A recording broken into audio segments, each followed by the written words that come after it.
আমি জেনি আপুকে দেখে সেখান থেকে আঁতকে উঠি। এখন যদি আকাশ ভাইয়াকে লীনা আপুর রুমে জেনি আপু দেখে, তাহলে সে কি করবে জানি না। ভয়ে ভয়ে আমিও সেদিকে পা বাড়াই। জেনি আপু দরজায় নক করতে গেলে হালকা করে দরজা চাপিয়ে রাখার জন্য নক করার আগেই দরজা খুলে যায়। ততক্ষণে আমিও জেনি আপুর পাশে এসে দাঁড়াই।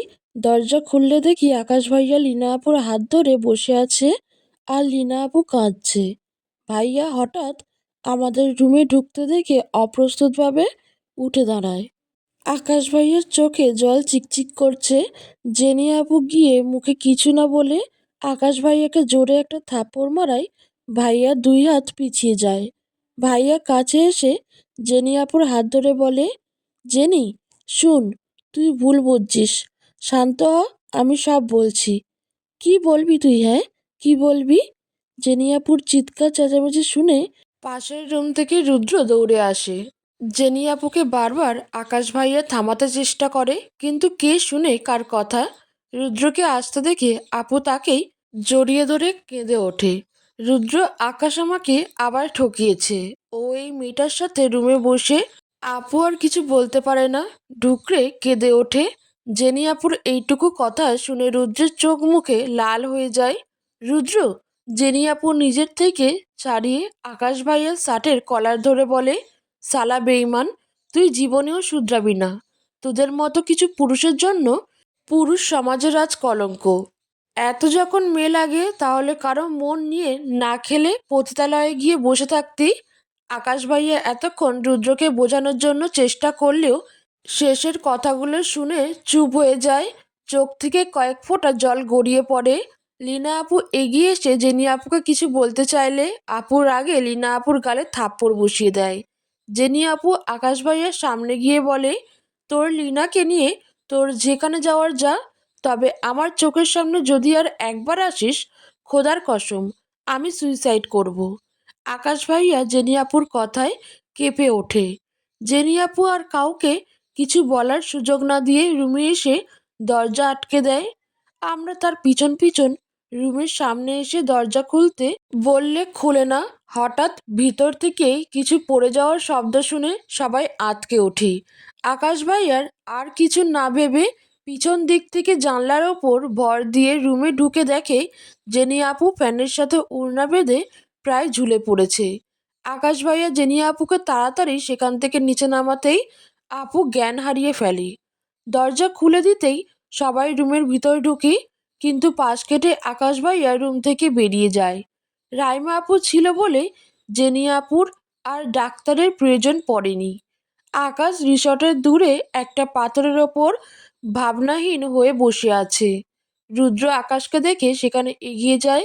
পাথরের উপর বসতে বসতে বলে, জেনিকে খুব বেশি ভালোবাসিস? আকাশ রুদ্রের কথা এড়িয়ে গিয়ে বলল, বিশ্বাস কর, আমি লিনার কাছে ইচ্ছে করে যাইনি, আর না তো লিনার উপর কোনো টানও আছে। হুম, আমি বুঝতে পারছি। তোর চোখ যে সে কথাই বলছে। আমার কথার কষ্ট পাস না? তখন জেনিকে ওই রকমভাবে কাঁদতে দেখে মাথা ঠিক রাখতে পারেনি। আকাশ মাথা নেড়ে হাসার চেষ্টা করে বলে, আমি বুঝতে পারছি দোস্ত, তোর জায়গায় আমি থাকলে এমনটাই করতাম। কিন্তু কি হয়েছে? জেনি এমন করলো কেন? আর ওই মেয়েটার সাথেই তোর কি সম্পর্ক? আকাশ এবার একটু হেসে চোখের জল মুছে উপরের দিকে তাকিয়ে বলল, তুই তো আমার প্রথম ভালোবাসার কথা জানিস, আর সেই মেয়েটাই হচ্ছে লীনা। ওর সাথে প্রায় 4 বছর পর এই দেখা। ওকে একসময় ভালোবাসতাম, কিন্তু তখন আবেগটা বেশি ছিল। ধোকা দিয়ে চলে যাওয়ার পর ফিরে আসে, তবুও মেনে নেই। কিন্তু লীনা আবারও চলে যায়। কিন্তু এইবার জেনি ভাবছে, আমি এখন আগের বারের মতো লীনার কাছে ফিরে যাব। তুই বল রুদ্র, আমার কি এখন আবেগের বয়সটা আছে? আমি কি আবেগ আর ভালোবাসার পার্থক্য বুঝি না? আমি তো জেনেহীন নিজেকে মানুষ ভাবতেও কল্পনা করতে পারি না। লিনার ব্লাড ক্যান্সার ধরা পড়েছে। ডাক্তার বলেছে ও বড় জোর কয়েক মাস বাঁচবে, আর তাই নিজেকে হাসি খুশি রাখার জন্য এদিক ওদিক ঘুরে বেড়াচ্ছে। এটা শুনে আমি একটু আবেগপ্রবণ হয়ে পড়েছিলাম। জেনিকে বলতে চেয়েও বলিনি। এটা ভেবে জেনি প্রথম দেখায় লিনাকে সহ্য করতে পারেনি, আর এটাও পারবে না। তাই আমি সকাল সকাল লিনার সাথে দেখা করে চলে আসতে চেয়েছিলাম, যাতে জেনি কষ্ট না পায়। লিনা যাই করুক, আমার খালাতো বোন তো। হ্যাঁ, একটা সময় ছিল যখন আমি মেয়েদের মাঝে খারাপ নেশায় ডুবেছিলাম, কিন্তু এই যে এতটা বছর জেনির সাথেও আছি, বলতে পারবে আমি ওকেও ছুঁয়েও দেখেছি। আজ কিভাবে ভাবলো ও আমি ওকে রেখে অন্য মেয়ের সাথে থাকবো? ওর এই বিশ্বাসটা কি আমি আজও অর্জন করতে পারিনি? জেনি কিভাবে পারলো আমাকে ছেড়ে চলে যাওয়ার কথা? আমার একটু দেরি হলে এতক্ষণে কি হতো ভাবতেই গায়ে কাঁটা দেয়। সুইসাইড কিভাবে করে ওকে তো আমি বুঝাবো, আগে একটু ঠিক হতে দেই। কিছুক্ষণ আগে জেনিয়াপুর জ্ঞান ফিরে আশেপাশে তাকিয়ে কাউকে খুঁজে, তারপর আমার দিকে তাকিয়ে বলে, মেঘ, রুদ্র কোথায়? আমি আপুর কথায় মুচকি হাসি দিলাম। অভিমানী আকাশ কথাই বলতে পারছে না, তাই ঘুরিয়ে ফিরিয়ে রৌদ্রের কথা জানতে চাইছে। এই তো বাইরে গেছে। জেনি আপু একটু হেসে বলল, আমার জন্য তোমাদের সবার সমস্যা হলো। সবাই ঘুরতে এসে আমার জন্য ঝামেলা করতে হলো। ওটা ব্যাপার না আপু, ঠিক আছে। কখনো আর এমন কথা ভাববেও না। তুমি ঠিক হলে অনেক ঘোরা যাবে। আমি ঠিক আছে মেঘ, বিকেলে রুদ্রকে বলো ঘোরার প্ল্যান করতে। কোথায় কোথায় যাওয়া যায়? আর একটা দিন বাকি আছে আমাদের কথার মাঝে। সেখানে গুটিসুটি পায়ে লীনা আপু এগিয়ে এলো।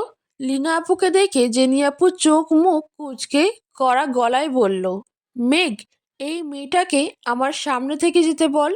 লীনা আপু জেনি আপুর কথাকে গুরুত্ব না দিয়ে আপুর পাশে বসে বলতে শুরু করলো, আপু, আমাকে ক্ষমা করে দাও। নিজের খুশির জন্য তোমাদের মাঝে এত ঝামেলা হলো। আমি জানতাম না আকাশের বিয়ে তোমার সাথে ঠিক হয়েছে। আমি শুধু শুনেছি আকাশের বিয়ে ঠিক হয়েছে। যদি জানতাম তবে কখনোই আকাশের সামনে আসতাম না। আপু, আমি আমার পাপের সাজা পাচ্ছি। যার জন্য দুইবার আকাশকে ঠকালাম, সে আমার এমন বিপদের সময় ছেড়ে চলে গেছে। এইটুকু বলতেই লীনা আপু কেঁদে উঠল। এতক্ষণে জেনি আপু ক্ষিপ্ত বাঘিনীর মতো চোখ জোড়া শীতল হয়ে প্রশ্নসূচক দৃষ্টিতে তাকালো। এমন বিপদ বলতে কি বুঝিয়েছেন লীনা? কিসের বিপদ?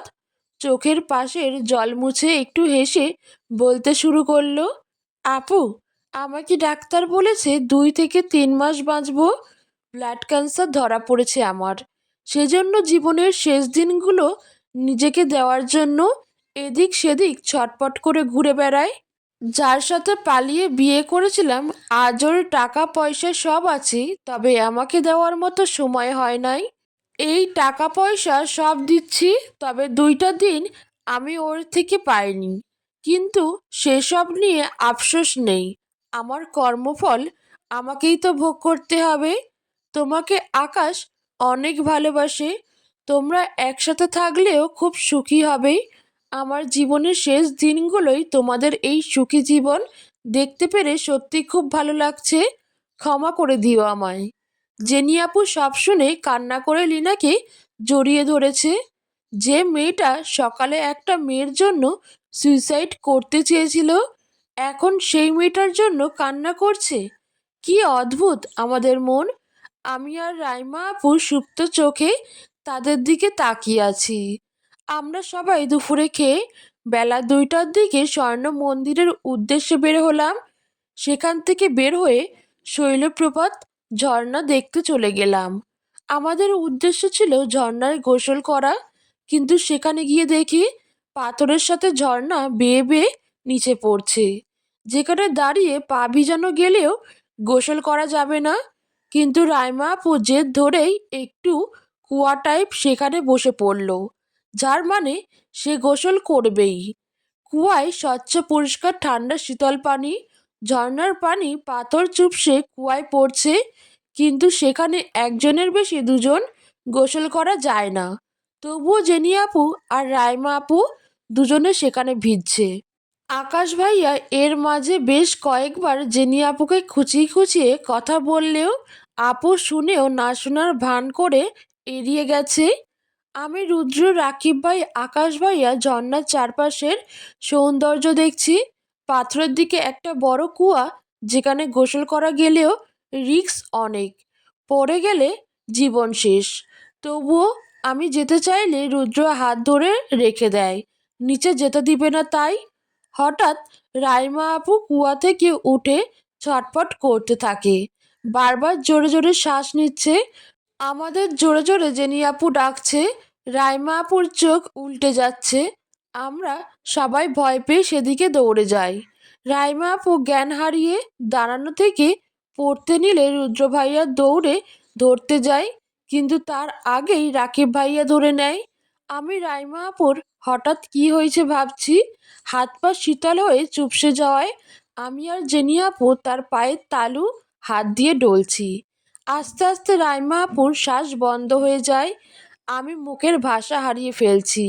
কি থেকে কি হয়ে গেল? সবার জীবনের সুখ যে বেশি দিন টিকে না। রাইমা আপু নিস্তর দেহটা পড়ে রইল রাকিব ভাইয়ের কোলে। রুদ্র এদিক ওদিক তাকাচ্ছে।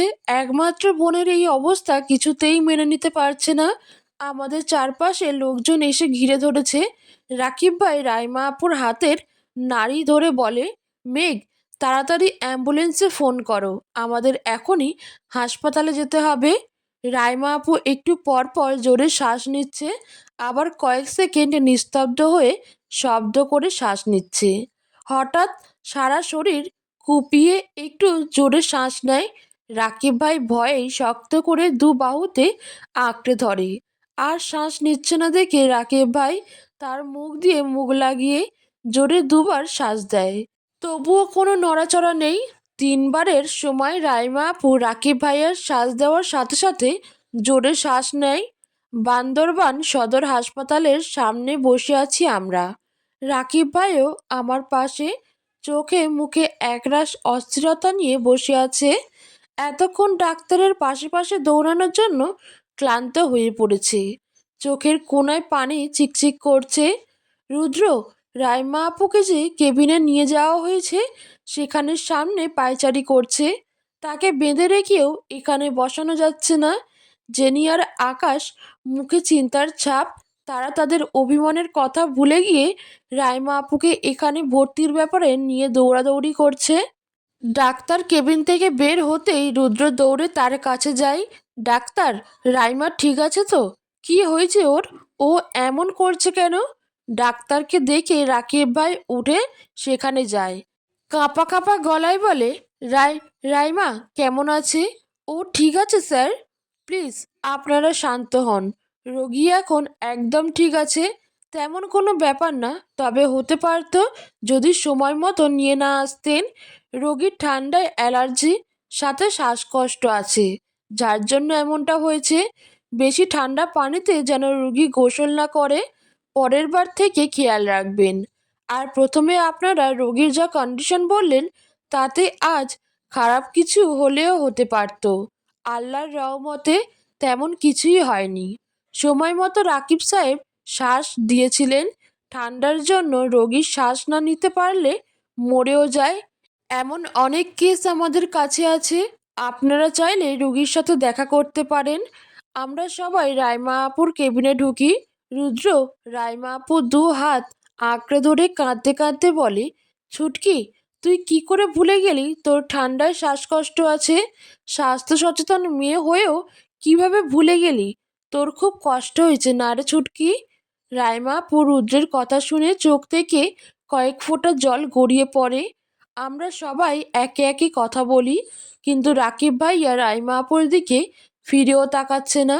অভিমানে অভিযোগ বড্ড জেঁকে ধরেছে তাকে। রাইমা আপু নিজে থেকে অপরাধী গলায় নরম সুরে ডাক দেয়।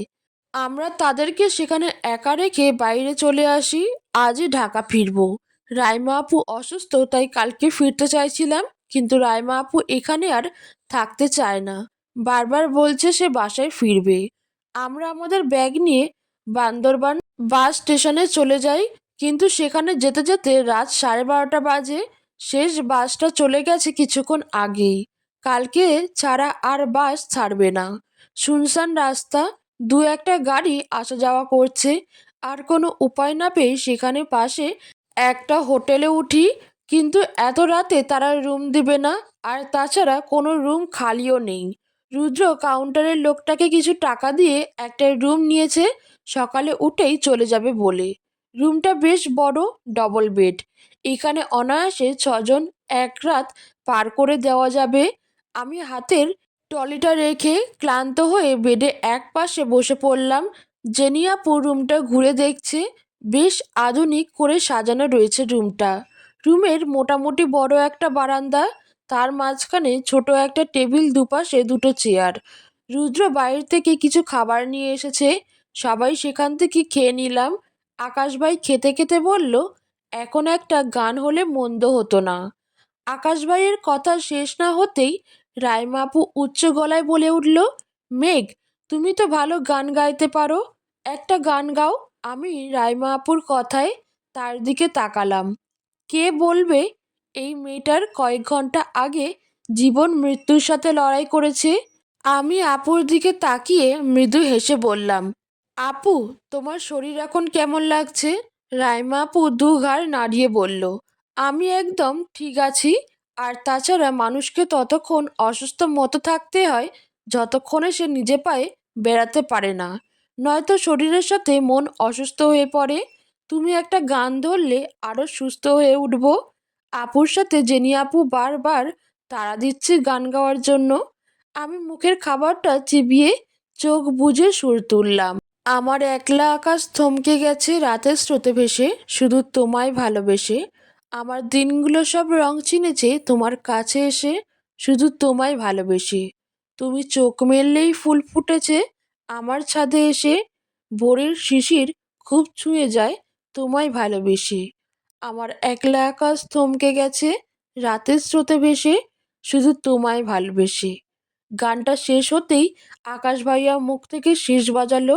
আকাশ ভাইয়া আমার দিকে তাকিয়ে বলল, মেঘ, আমি তো তোমার গানের প্রেমে পড়ে গেলাম। এত আবেগ দিয়ে তো কোনো শিল্পীও গাইতে পারে না। আমি আকাশ ভাইয়ের কথায় খিলখিলিয়ে হেসে চোখের ইশারায় জেনিয়া আপুকে দেখিয়ে বললাম, থাক, আমার গানের প্রেমে পড়তে হবে না, বউয়ের প্রেমে পড়েন। আকাশ ভাই আমার কথা শুনে বাঁকা চোখে জেনিয়া আপুর দিকে তাকিয়ে অভিমানী সুরে বলে, বউয়ের প্রেমে তো কবেই মজে আছি। হায়, বউ কি আর সেই প্রেম বুঝে? জেনিয়া আপু আকাশ ভাইয়ের কথা শুনে মুখ ভেঙচি দিয়ে সেখান থেকে উঠতে উঠতে গুনগুন করে বলে উঠল, নাইবা তুমি বাসলে ভালো, নাইবা আসলে কাছে, জানি আমার হৃদয় মাঝে অন্য সুরাজ আছে। রাত প্রায় 3টা। দুটো বেডে, একটাই রাইমা আর রাকিব ঘুমিয়ে আছে, অন্যটায় জেনি শুয়ে আছে, আর তার পাশ ঘেঁষে অন্যদিক ফিরে আকাশ শুয়ে আছে। দুজনের কারো চোখে ঘুম নেই, এক এক ভাবনায় ব্যস্ত দুজন। হঠাৎ আকাশ জেনিকে একটু ঠেলা মারলে জেনি ঘুরে তার দিকে তাকায়, বিনিময়ে আকাশ দাঁত কেলিয়ে হাসে।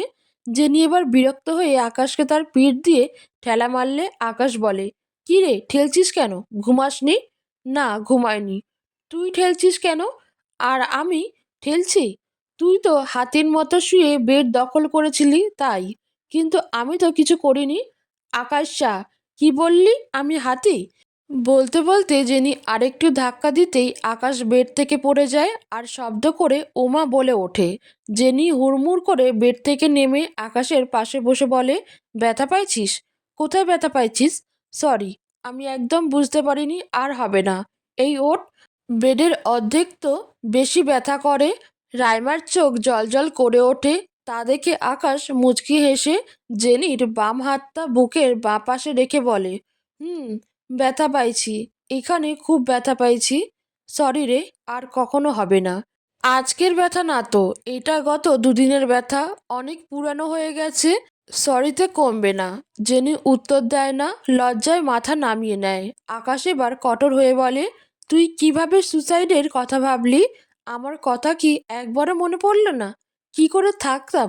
তোর যদি কিছু হতো আমি তখনই পাহাড় থেকে ঝাঁপিয়ে পড়তাম। ধুর বোকা, সুইসাইড কে করতো? আমি তো, তুই জানলা বেয়ে আসছিস দেখে অমনটা করলাম, যাতে অন্য মেয়ের দিকে তাকানোর আগের আমার কথা 100 বার ভাবিস। কিন্তু তুই হাদারামের মতো তখন আমাকে বাঁচাতে গিয়ে আমার পায়ের নিচ থেকে চেয়ার সরিয়ে তারপর কোলে তুললি। গাধা, যদি মরারই হতো তোকে নিয়ে মরতাম। আমি এত ভালো না যে তোকে অন্য মেয়ের কাছে রেখে চলে যাব। তাছাড়া মরলেই বা কি হতো? তোর তো কত। আকাশ জেনিকে কি বলার সুযোগ না দিয়ে বুকের মাঝে শক্ত করে জড়িয়ে ধরলো। আর এমন বলবি না, তুই জানিস না তোকে ছাড়া আমি কতটা অচল। জেনি আকাশের বুক আঁকড়ে ধরে বুকে মাথা রেখে চোখ বুজে দুজনের মাঝে নীরবতা। নীরবতা কাটিয়ে আকাশ বলল, ওই জেনি। হুম। ঘুমিয়ে গেছিস? হুম। কি হু হু করছিস? বাড়িতে চল না, বিয়ে করে ফেলি। আমি আর অপেক্ষা করতে পারছি না। কিন্তু তোর অফিস, আর তো 3 মাস বাকি, তারপর তো বিয়ে হবেই। আমি আর 3 মাস তো দূর, 3 সপ্তাহ অপেক্ষা করতে পারবো না। তোকে চাই, একদম আমার নিজের করে চাই। আকাশের কথায় জেনি মৃদু হেসে বুকে মাথা রেখে আবার চোখ বন্ধ করে।